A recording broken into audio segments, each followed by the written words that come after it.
All right, we're about to see the Paul Walker collection cross the block. We've already seen a few of them sell this week, but a big chunk of them are going to go right now. These BMWs, lightweights, very special. Of course, Paul Walker, the actor known as Brian O'Connor in the Fast and Furious series of movies. And now his estate selling a lot of the cars and motorcycles that he owned. We're about to cross the block, starting, in fact, right now. Number 1371 is a 1995 BMW E36 Lightweight Coupe.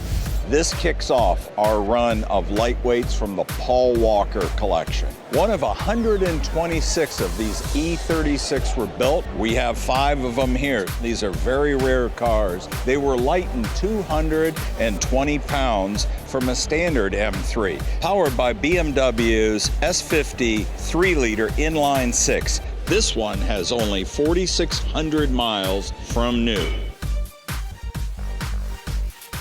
Up on the block is a 1995 BMW M3 Lightweight. Well, this M3 generation is called the E36 in BMW nomenclature, third generation of the 3 Series that has long been their biggest seller. And they built a number of these lightweight cars for track day specials or to go racing, and Paul Walker collected quite a few of them. Highly prized, rare, fast. That's right, this is the second generation for the M3, and this is the first one which could be had as a 4-door, a convertible, or this, the 2-door. But again, the lightweight for only gone on the 2 doors. 200's bid, want to be 225. Power plant came from a straight 6. The original M3, 1986, the E30 had an inline 4, but the big 6-banger made a lot more torque. It's one of only 126 produced, and what contributed to that weight loss was no radio, no air conditioning, no sunroof, aluminum panels integrated into the doors. And that all came from the fact that very conservatively rated at 240 horsepower. The wing was part of the package. The stripes or the checkerboard pattern in the BMW M colors, those could be added. And these were said to be more than 200 pounds lighter than the regular street-going M3. This one with less than 5,000 miles. Yeah, the engines were not modified, but they were specially assembled in slow motion by hand. No hot rod parts, but again, probably a little more efficient than the stock standard item. The reason for the low production numbers, I believe, is because they were homologation cars in order to qualify for the IMSA Racing Series. Tell you what, we're at $350,000, and that is where the hammer is going to come down, making that tied as the number 4 seller of the day, or a 1995 BMW M3 Lightweight. We're going to stay with the Paul Walker collection. Right behind it is a 1991 BMW. This one is an M3.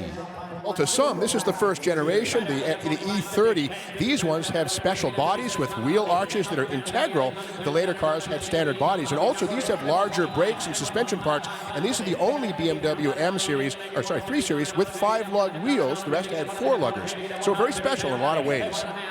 Very pure cars with exceptional handling.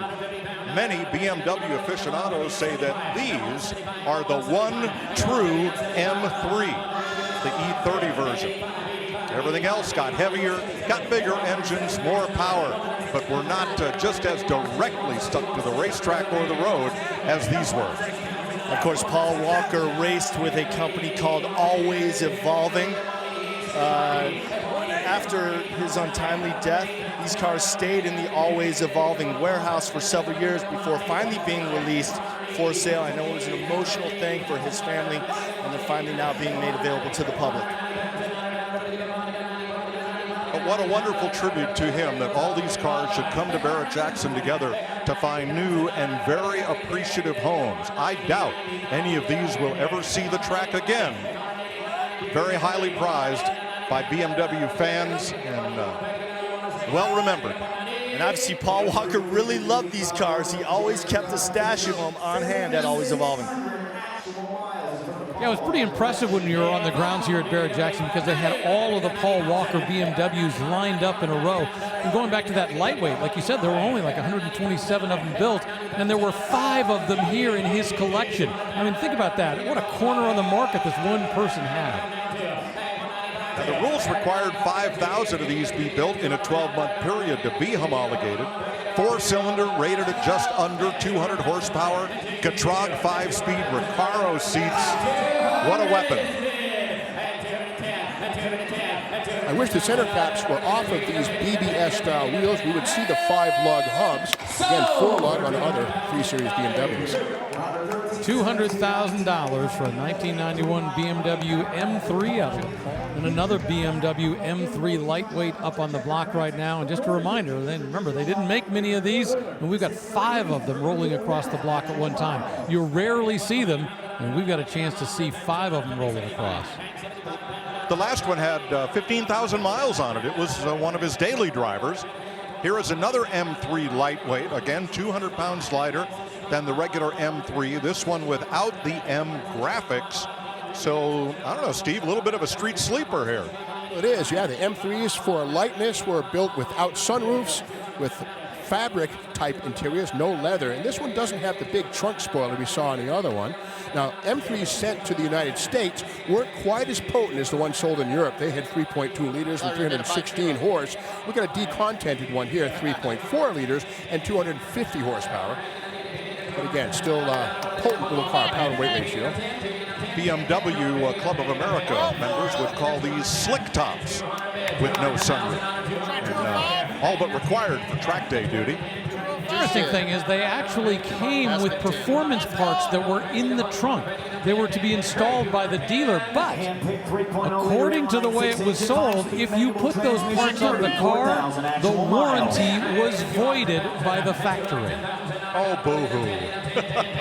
Let's go racing. You know, speaking of things in the trunk, the M3s came without the toolkit that would be found in lesser 325s and 323s. Again, anything to shed a little bit of weight.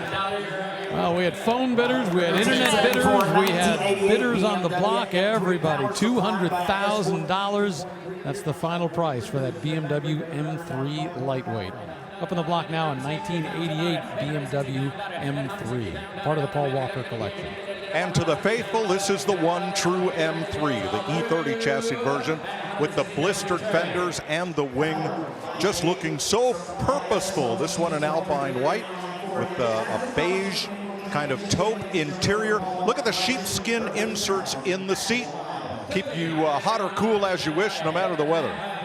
Now, something special under the hood. This engine should have its head examined because the standard 3 Series would have a 2-valve single-head cam. The M3's got a very special 4-valve twin-cam cylinder head. Hood's closed, but again, a deep-breathing, high-winding engine. So M3 power plant, very different and as unique as the car itself. $150,000. That one just sold over the internet. It's going off to St. Petersburg, Florida. Up there right now, this is the very last car of the Paul Walker collection. The 2013 is a Mustang Boss 302S. This is a race car. That's right, race is the word. It looks like the Boss 302 street car, but this is a race car. The VIN is not legal for street use. These are built without air conditioning, without seam sealer, without deadener, and only one seat. The Recaro Hans style seat is standard, but these cars were built along with other Mustangs at the Flat Rock, Michigan plant, so they weren't hand assembled, but again, not a street car. There are any number of racing series in which this could compete at the time, and Ford continues to this day building special purpose Mustangs for the track that you can buy from the factory, either for drag or road racing. Look at the beautiful work involved in the full roll cage in this one. Now, when I mentioned these were built at the Flat Rock Assembly Plant, the majority of the construction was done there, and then they went to a side chute where the 6-point roll cage would be installed. That's an FIA legal cage in this one here. Quick release steering wheel, and again, the Hans Pro Racer Recaro seat. Gutted interior, no carpet, none of that stuff, not needed in a racetrack. Sadly, a lot of these ended up in collections and never found their way to the racetrack. Well, this is one of them. You know, this was actually given to Paul Walker as a gift, and it got put up on a lift for storage, and then, of course, his untimely death has been sitting there ever since. So essentially, it's nearly new and has never been raced. The VIN on this is pretty cool. It says BOSS 302039. Again, you go to the DMV to try and register this car, they're going to laugh at you. But again, that's cool. Number 39.